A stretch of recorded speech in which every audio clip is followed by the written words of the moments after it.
Bonjour. Au prophète Ésaïe, au chapitre 54, les versets 7 à 10.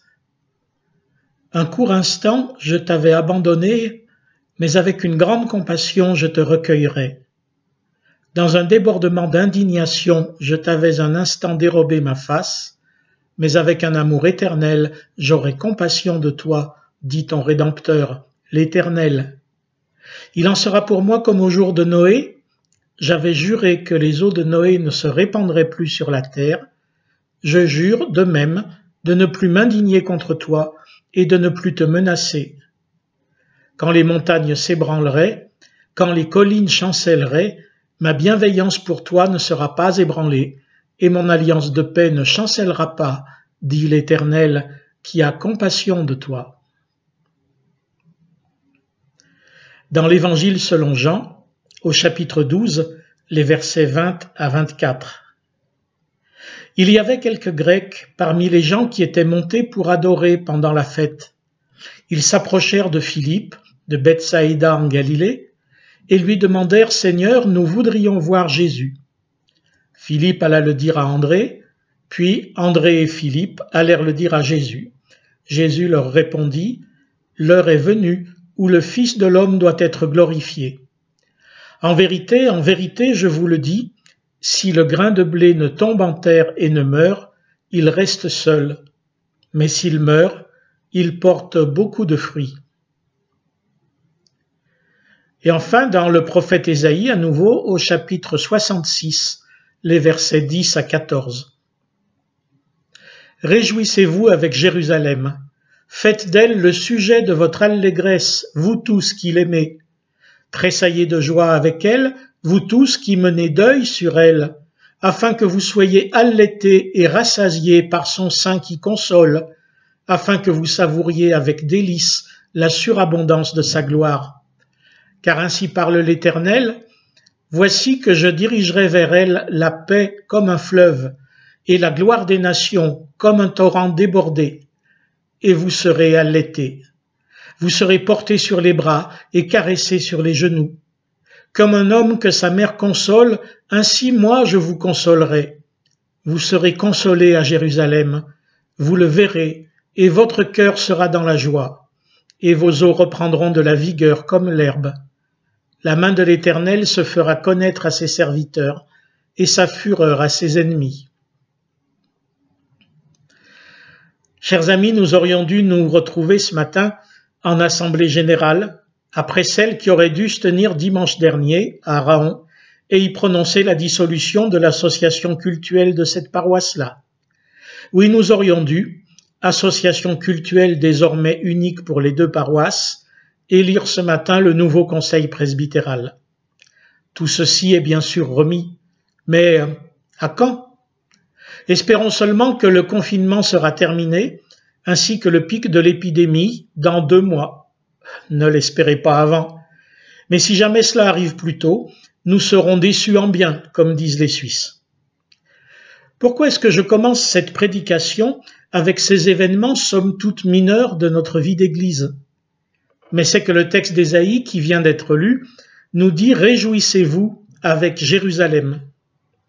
Or, pour nous lecteurs chrétiens, Jérusalem, c'est l'Église. Or, l'Église, en ce moment, nous en sommes privés. Nul doute que plusieurs n'en seront guère chagrinés, quoiqu'on n'ait jamais autant envie de quelque chose que lorsque ça manque. Mais pour beaucoup de ceux qui, ce matin, lisent ou écoutent cette prédication, l'Église, comme rencontre des frères et sœurs, manque déjà ou va bientôt manquer. Bien sûr, il y a le téléphone, il y a Internet pour ceux qui l'ont, mais plusieurs ne l'ont pas, ou pas même un smartphone sur lequel j'aurais pu envoyer cette prédication. Et puis, qu'on le réalise enfin, Internet ne remplace pas le contact physique, visuel, chaleureux, le contact avec le corps de l'autre. Internet ne remplace pas un échange de regards spontanés, une poignée de main, une bise. Pour l'Église catholique d'avant le dernier concile, je vais être un peu caricatural comme toujours, l'Église, c'était d'abord la hiérarchie ecclésiastique, les évêques et les prêtres. C'étaient eux qui mettaient les gens, le monde, en relation avec Dieu. Depuis le deuxième concile du Vatican, il y a 55 ans, l'Église, c'est plutôt le peuple de Dieu, les gens, certes confinés dans l'unique maison qu'est l'Église qui se dit catholique, et unis en un seul corps par la participation au sacrement que distribue cette Église.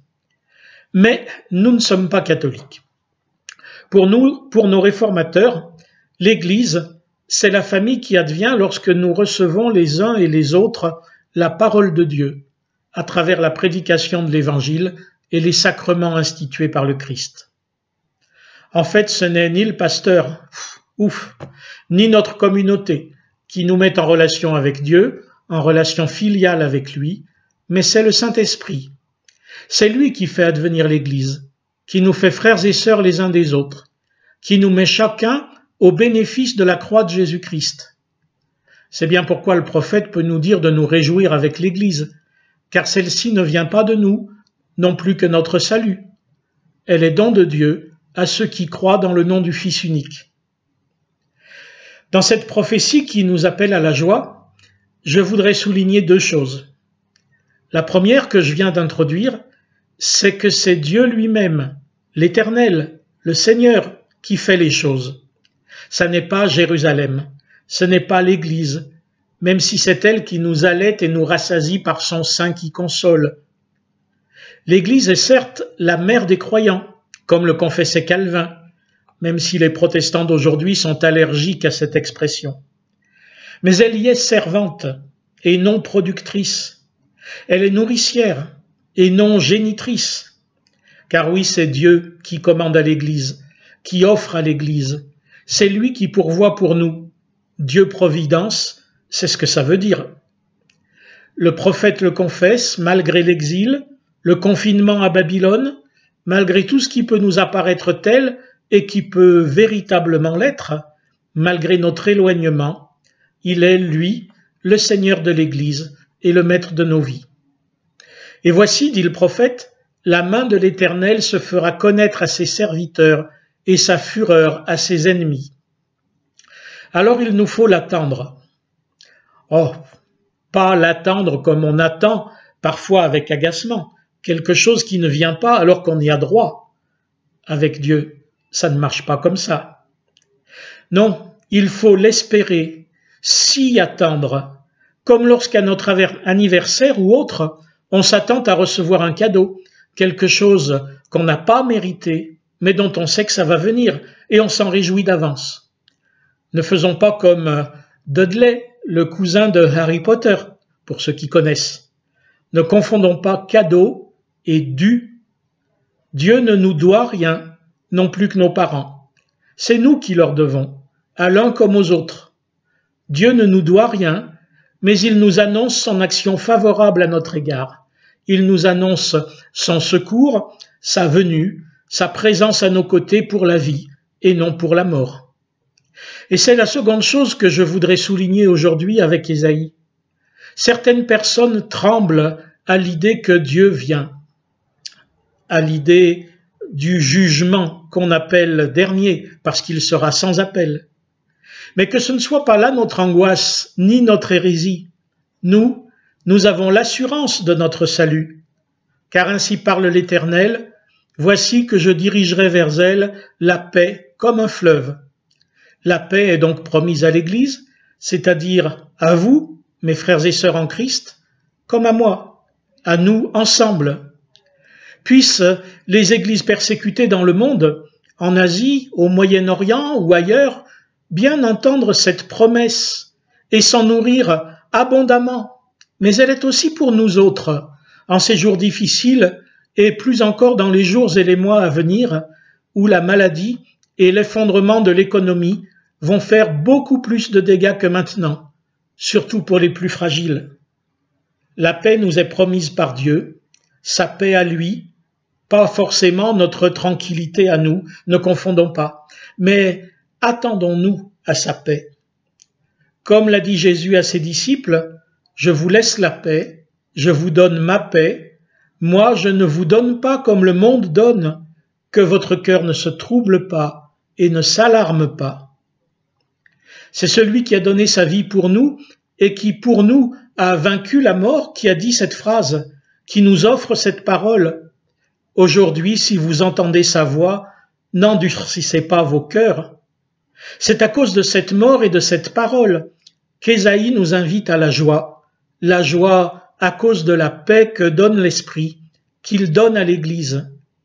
Qu'alors nous sachions en être témoins les uns devant les autres. Ça sert à ça l'Église. Ne soyons pas témoins de nos peurs, de nos enfermements, de nos inimitiés, mais soyons témoins de la paix de Dieu les uns auprès des autres. Ayons souci des autres pour leur communiquer cette paix qui ne vient pas de nous. Par téléphone, par Internet, par courrier qu'on peut poster ou distribuer en faisant ses courses, par geste de secours là où c'est possible, etc. Soyons aussi témoins de cette paix en n'étant pas rebelles aux ordres du gouvernement, quoi que nous puissions penser par ailleurs. Ne sommes-nous pas en paix à cause du Christ? Alors, restez chez vous, dans la paix et la joie. Le Christ vient. Amen.